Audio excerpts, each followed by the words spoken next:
निर्माता होता है और आप भी क्या हो, राष्ट्र निर्माता।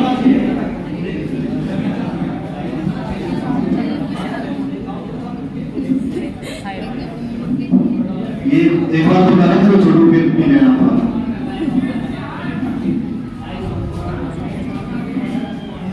तो आप में भी मैं एक अच्छा शिक्षक देख रहा हूँ, और खास करके मैं तो हमेशा टीचर के लिए यही कहता हूँ, एक जो शिक्षक बनना है ना, वो सबसे बड़ा मुश्किल काम है। यानी दुनिया में सबसे बड़ा मुश्किल जो काम है वो एक आदर्श शिक्षक बनना है। क्योंकि एक आदर्श शिक्षक जो होता है ना, उसी के नक्शे कदम पर हजारों बच्चे, लाखों बच्चे चलते हैं।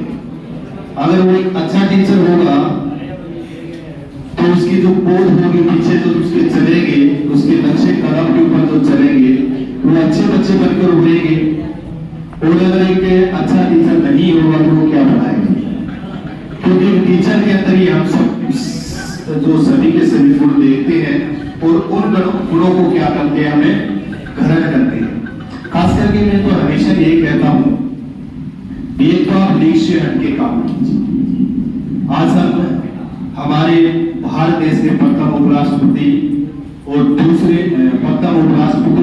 राष्ट्रपति सर्वपल्ली राधाकृष्णन के जन्मदिन 5 सितंबर को क्या बना रहे हैं, शिक्षक दिवस बना रहे हैं। परंतु मैं यही भी आप सब बच्चों को ये कहता हूँ कि आज एक महान हस्ती भी हमारे बीच से चली गई थी। उस महान हस्ती को भी क्या करनी चाहिए, हमें श्रद्धा सुमन अर्पित करने चाहिए। क्योंकि 5 सितंबर 1997 को हमारे बीच से कौन चली गई थी, मदर टेरेसा चली गई। करुणा की मूर्ति जिसको कहा जाता है, जिन्होंने भारत में आके 1929 में आई थी वो भारत है और बहुत कुछ काम किया। यहाँ की उसने नागरिकता भी ले ली थी और दिन दुखी लोगों की उसने क्या की थी, तन मन धन से क्या की थी, सेवा की। देखो अच्छे से आप काम करते हैं ना, जैसे इस फतेहाबाद के ग्राम के ऊपर गुरुकुल कर रखे हैं, प्रदीप सर ने, मुकेश सर ने बहुत अच्छी संस्था चला रखी है। तो इसकी क्या होती है, लोग क्या होती है, आलोचना भी करते हैं। और आलोचना हमेशा अच्छे काम की होती है, बुरे काम की नहीं। मदर टेरेसा जब भारत आई थी तो मदर टेरेसा की भी सबसे पहले लोगों ने बहुत आलोचना की थी। ये तो ईसाई मशीनरी है, ईसाई धर्म का प्रचार प्रसार करने के लिए आई है। परंतु उसके अंदर डेडिकेशन था, समर्पण था। यानी समर्पण के साथ आप दिन दुखी लोगों की सहायता करनी। जो मजलूम जो लोग थे, जो शिक्षा स्वास्थ्य से सेवाओं से बहुत ज्यादा दूर थे, उन लोगों को क्या करना था, शिक्षित करना था। तो आप बच्चों को भी ऐसा करना चाहिए। मैंने एक बात ये कही है कि लीक से हट के काम करो। अब आपको लीक से हट के काम करोगे ना, तभी तो लोग जानेंगे। अब आज जैसे मैंने बेटा शोर ना करो 5 मिनट के दिन, तो मैंने जैसे जिक्र किया था इस चीज के बारे में, शिक्षक दिवस हम बढ़ाते हैं। अच्छा, हम रिगार्ड देते हैं हमारे जो आदर्श शिक्षक होते हैं उनको।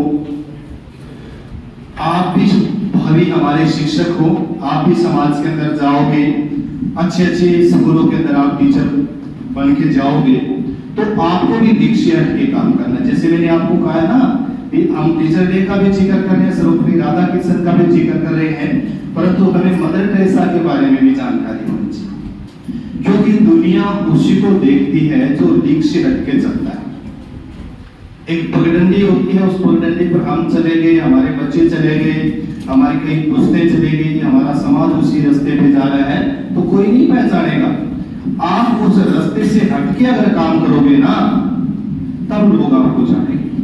संस्थाएं तो यहाँ फतेहाबाद में बहुत सी है, परंतु लीक से हटके जो काम करके वो आपका गुरुकुल है। और गुरुकुल के लिए भी आपको एक बात अब आपकी यहाँ इस गुरुकुल की चर्चाएं है ना, ये मत सोचना फतेहाबाद में होती है। हरियाणा के हर कोने में, हरियाणा के हर कोने के अंदर आपके गुरुकुल की चर्चा होती है। मैं जहां भी जाता हूँ, अभी मैं गया हुआ था ऋषिकेश, गया हुआ था, एक सेमिनार था वहां एग्जाम देने, हरिद्वार गया हुआ था। मैंने स्पेशली जब मेरे को वहां 2 मिनट बोलने का मौका दिया, आपकी इस पावन धरा के इस गुरुकुल का मैंने जिक्र किया कि हमारे इस गुरुकुल से भी बहुत से बच्चे निकल के जा रहे हैं। हम नीलकंठ गए हुए, वहां भी हमने चर्चाएं की, बड़े बुद्धिजीवी लोगों के पास तब भी हमने इस संस्था का जिक्र किया। तो आप ये मत सोचो कि यही आपकी चर्चाएं होती हैं।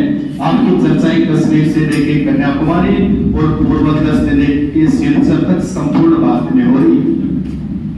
और आप इस परंपरा को, इस संस्था को कितने आगे लेके जा रहे हो वो आप पे डिपेंड करता है, ये जरूरी है। ठीक है, तो थोड़ा सा लक्ष्य हटके क्या करना चाहिए, हमें काम करना चाहिए, तभी तो लोग जाएंगे।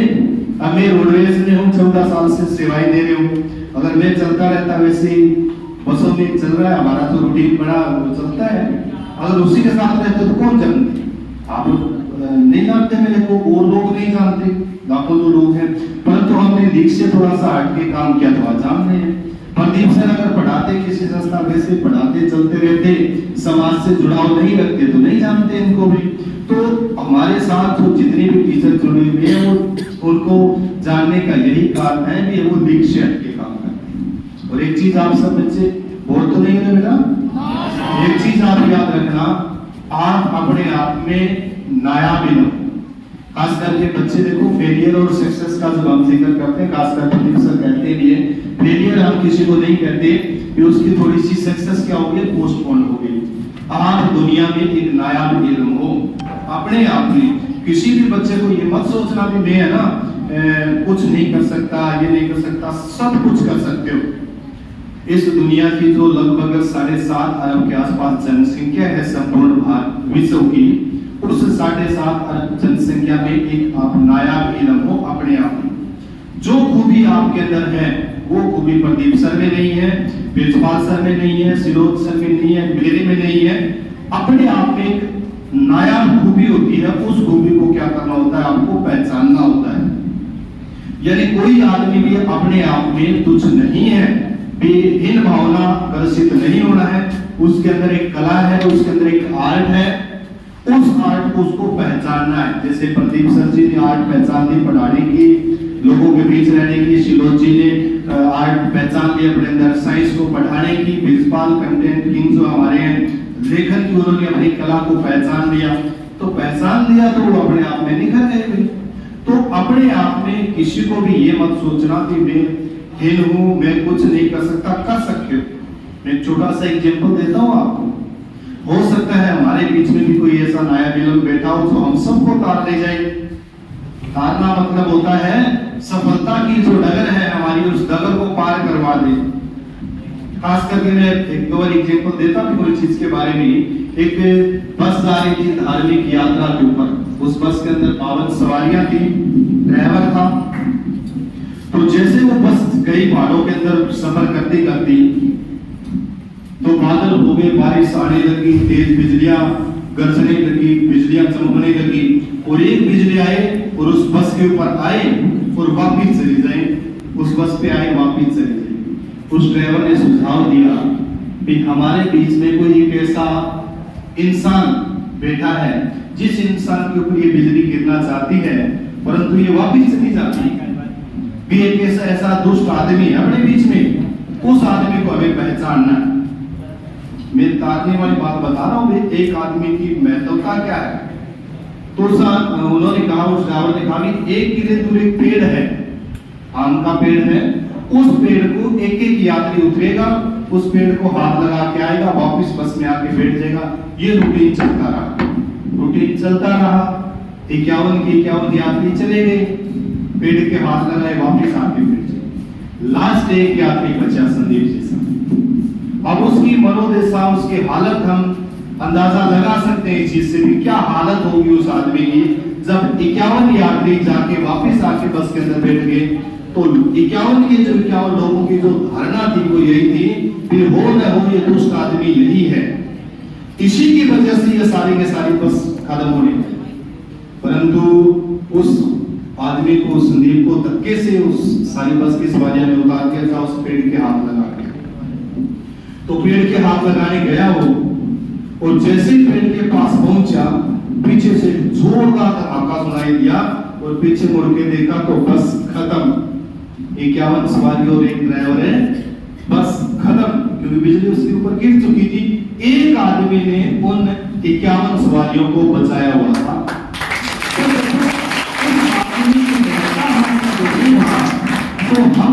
अपने आप में एक नायाब इल्म है, एक दुर्लभ हीरा है, एक कोहिनूर है, उसको हमें सिर्फ और सिर्फ पहचानना है। आपको नम्र जरूर रहना है, नम्रता। नदी जो होती है ना, नदी गंगा गंगोत्री से निकलती है और गौमुख जब जाके मिलती है ना गंगा सागर में, वो रास्ता नहीं पूछती किसी से कि मेरे को जाना कहाँ है, मेरी मंजिल कहाँ है। मंजिल अपने आप बनती है और उस मंजिल के अंदर बाधाएं बहुत आती है। ये मतलब सोचना बाधाएं नहीं आती, बाधाएं आती है, परंतु जब भी बाधा आए ना थोड़ा सा उसके पास से निकलकर अपने रास्ते की ओर चलो, क्योंकि इस दुनिया में ध्यान भटकाने वाले लोग बहुत हैं, ध्यान भटकाने वाले लोग बहुत हैं, परंतु हमें तो अपनी मंजिल पे पहुंचना है ना, अपनी मंजिल प्राप्त करनी है। अड़चने तो बहुत आएगी, टेढ़ा मेढ़ा होके हमें अपने रास्ता इख्तियार करना है, नम्र रहना है, सादगी। नम्रता दुनिया का सबसे बड़ा गहना है बेटा। कुछ भी बन जाओ आप दुनिया में, कुछ भी कितना ही बड़ा आप ओहदा प्राप्त करो, परंतु आपको नम्र रहना है, कठोर नहीं रहना। मैं अक्सर बताता हूं महात्मा बुद्ध और उसकी प्रिय शिष्य आनंद की कहानी। महात्मा बुद्ध जब 80 वर्ष की उम्र के अंदर है कुशीनगर के अंदर अंतिम शैया के ऊपर जब लेटे हुए थे, तो उसका जो प्रिय शिष्य था, अब देखो हो ही जाता है एक गुरु शिष्य का जो महत्व ही ऐसा है, इसीलिए तो आप सब बच्चों की रात प्रिंसिपल सर और प्रदीप जी बोले सर आना है। मैं तो भाई मेरी इंक्वायरी है, मैं डिपार्टमेंटल इंक्वायरी है, कोई विंडो की इस तरह की कोई, तो मैं जाऊंगा।